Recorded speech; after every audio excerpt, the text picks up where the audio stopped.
WMMJ Bethesda, Washington. My Magic 102.3. A Black Planet Radio 1 station. I love it. Welcome to In the Community with Sheila Stewart on WMMJ Magic 102.3, a public affairs show that addresses pertinent issues of concern on a local, state, and national level. The views and opinions expressed are not necessarily those of this station or management. Now, here's your host, Sheila Stewart. And good morning and welcome to another edition of our public affairs show here at Radio 1 DC Stations. I am Sheila Stewart.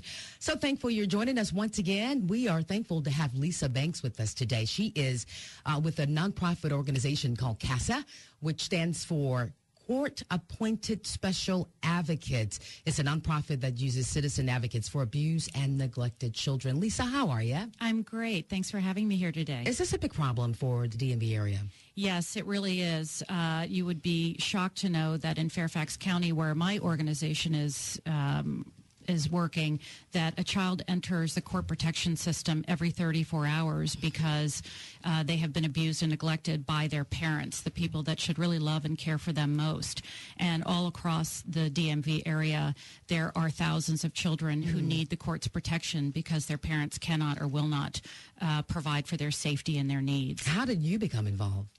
Well, I had heard about the program back in 2004, and I was just amazed that citizens could be advocates for children to the court. But at the time, I had children who were in grade school, and it just wasn't a good time for me.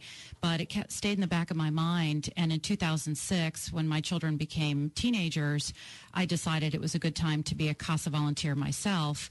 And I went through the training and worked a case of a very large sibling group, and just fell in love with the mission and decided I wanted to be involved with the organization in an employment basis and really help the mission grow so we can serve all the children in the area. Now, you're with the Fairfax CASA.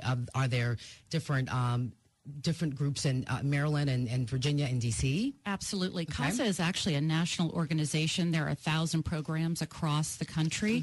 But in the DMV area, we have Prince George's CASA, Montgomery County, Alexandria, Arlington, and D.C. ourselves, and there's also Prince William County. There are lots of CASA programs. If you don't live in Fairfax and you're interested in volunteering, you can reach out to any of the jurisdictions. Any court, juvenile court that wants a CASA program can ask for one, and then it's a question of whether we have the ability to organize and raise the funds for ourselves. Would it be off limits to ask what are some of the different cases that you've worked with involving the children, or is that too?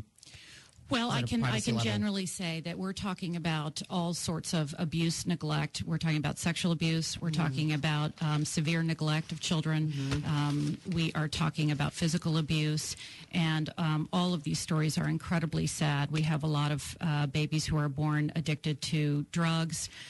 We have parents that just don't know how to manage parenting with the stresses that they have in life. There are mental health issues. We just had a case come into Fairfax County recently where, babies were shaken and... how can you shake a child? Yeah, and, it would be shocking for you to know probably that in Virginia last year, 30 children died from abuse and neglect, and I think about... You said 30 children in Virginia? In Virginia, and 80% of those children were under the age of 5. Oh, goodness. I am a young mother. I have a 1-year-old, and the love that I have for him is truly unconditional. So the love for a child crosses all races, creeds, and is universal. How can anyone harm a child, especially your own? Yeah, and I don't understand that. I mean, the families often have so many stressors and difficulties in their lives, and we have to be empathetic. And, the Department of Family Services really tries to put families back together. But the CASA volunteer plays such an important role because they get to know the child very well, and they are the eyes and ears of the judges. They tell the judges what is going on in the child's life, what the child's needs are, so that the court can make good decisions for those children's futures. So where is the child after the courts find out that a child has been abused or neglected? Then you all step in. Do you find homes for the children, or you provide for them in what way? We do not provide the services for the children. The Department of Family Services in each of the jurisdictions does that. Okay. But what CASA volunteers do is they are actually working at the request of the court to provide information to the court about the child's needs. And so children are often placed in foster care, and sometimes they're placed in they remain in their home under the protective supervision of the court. So the CASA volunteer is required to see the children at least twice a month. We also go into their schools. We talk to their therapists, their doctors, everyone who is associated with the child, and we gather all of this information, objective information, and we share it with the court so that the court can make good decisions. The Department of Family Services, the social workers, are providing services. They're deciding when therapy needs to be given, whether children should be returned home or not.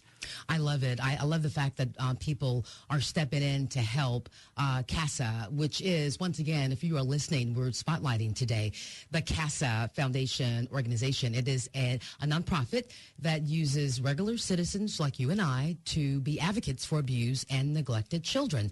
LisaBanks is with us today, and she's representing CASA Fairfax. We are also looking for more volunteers. If you want to become a volunteer or help in any way with the organization, you can do so. We'll give out a phone number before we wrap up this segment. Now, what does CASA need the most from the community right now? All the CASA programs need more volunteers. And, of course, we need money. We're public charities. We raise our own money. We're not funded by the government. That was going to be, how are you funded? That's my next question for you. Sorry.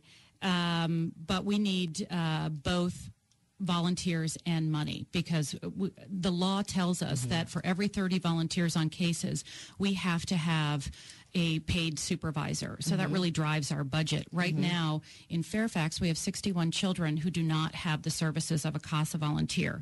We might be able to recruit enough volunteers to handle those 61 children, but we don't have another staff person to supervise the volunteers because volunteers need supervision by law. But currently we're serving 300 children in Fairfax County. In Fairfax County alone. Yeah. Can you briefly describe in general just what exactly a volunteer support would be if one wanted to volunteer? What should one expect? Sure. It's a very intense commitment. You have to really have the time to devote to this work. And the heart. And the heart. I think a passion for children is paramount, and that's what brings most people to the work. It certainly was that way for me. But as a CASA volunteer, you can expect that you will be visiting the children several times a month, and you will be talking to every person involved in that child's life as you gather information. You will be going to court. You will write a court report to the judge, which is factually based information, which makes recommendations to the court on how they should rule for this child and what services should be ordered. And then as a CASA volunteer, we have to be a constant presence in the child's life until they are placed in a safe and permanent home.